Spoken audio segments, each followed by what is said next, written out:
Why are companies pretending to care, employees pretending to believe, and everyone planning their exits? If everyone's being professional, why does it all feel so fake? I give consent for my perceptual chronologies to be surgically split, separating my memories between my work life and my personal life.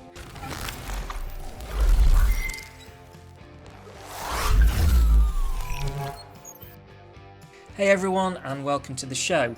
I'm Sai, your White Mirror host, and on this channel we explore decentralization and Web3 versus centralized power from a high-level perspective.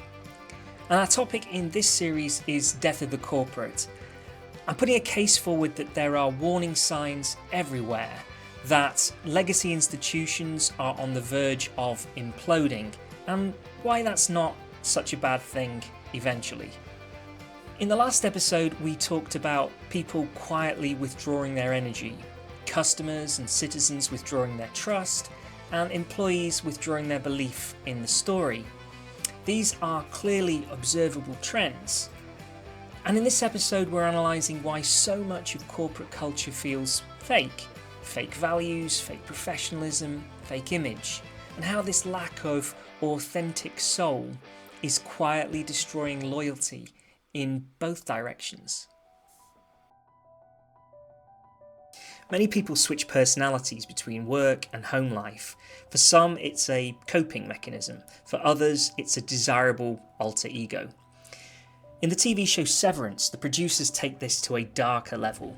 I acknowledge that henceforth my access to my memories will be spatially dictated. But in real life, you don't need sci-fi brain surgery to split your work self and your real self.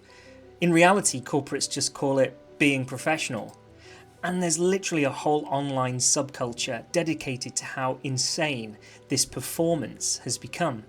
People collect the most unhinged, over-the-top professional posts in places like LinkedIn Lunatics, because deep down we all know this isn't how real humans actually talk.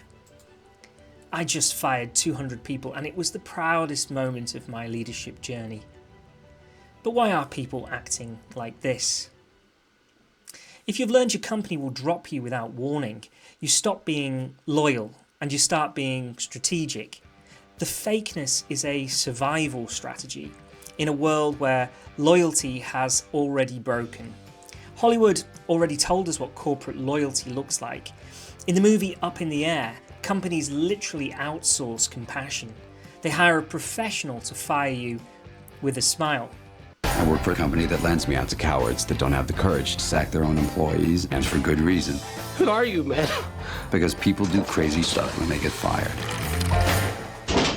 I'm gonna need your keycard.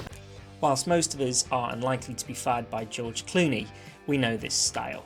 The surprise calendar invite, the quick chat with HR. No eye contact, no responsibility, just a script. And a reminder that the family ends the second the numbers demand it. Corporates broke loyalty first, speaking with virtue but acting without. Everything we call fakeness is people adapting to that reality. And as we'll see next, the loyalty breakdown runs both ways. Let's take a quick example. Wells Fargo, a giant American bank that's been around since the 1800s, savings accounts, mortgages, credit cards. But in 2016 they were caught fraudulently opening millions of fake accounts.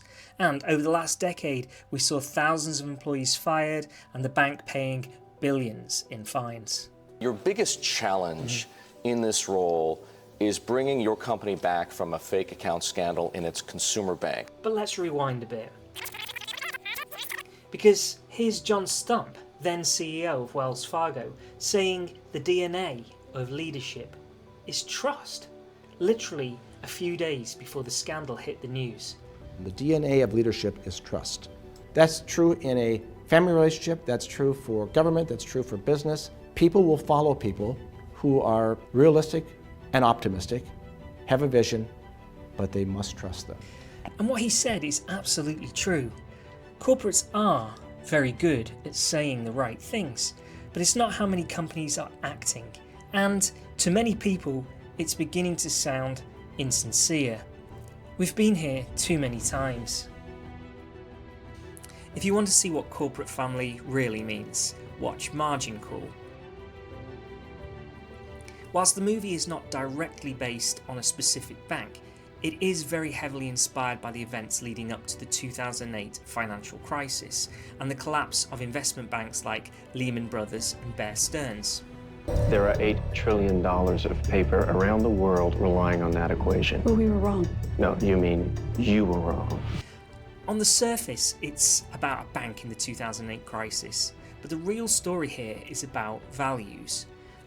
A company that will sell poisonous assets to its own clients to save itself for one more quarter, then quietly purge the people who help keep the machine running. Mr. Dale, these are extraordinary times, as you very well must know. I don't understand. The majority of this floor is being let go today. And in 2008, the real world didn't look that different. For years, banks had been packaging risky mortgages into complex products, stamping them with safe-sounding labels and selling them on to clients who trusted the system. When the music stopped, those same institutions that talked about stability, integrity, and stewardship, they froze credit, dumped losses wherever they could, and started cutting people loose. So here we are, fake virtue from corporates that flips when they're in trouble. Fake professionalism from employees used as a survival mechanism and to mirror the polished veneer of a shiny corporate. But the energy used to keep up this charade is fading. For decades, the idea of a career for life at one company was normal. But today, employee retention is dropping like a stone. Studies consistently show that the average tenure at companies is shrinking, especially among younger generations. People aren't just quiet quitting, they're outright leaving at unprecedented rates. Whether it's the Great Resignation or the ongoing Great Reshuffle, the message is clear. Employees are no longer expecting or offering the same loyalty that they once did. They've seen how the corporate family treats its members when times get tough, and they're responding in kind. Now, I'm going to continue this series because I've got far more evidence that the death of the corporate is indeed real. Plus, we'll cover what work looks like in the future and why it's far more positive for humanity. So if you're interested, subscribe, come and join us on White Mirror, and if you could hit the like button, that would be greatly appreciated.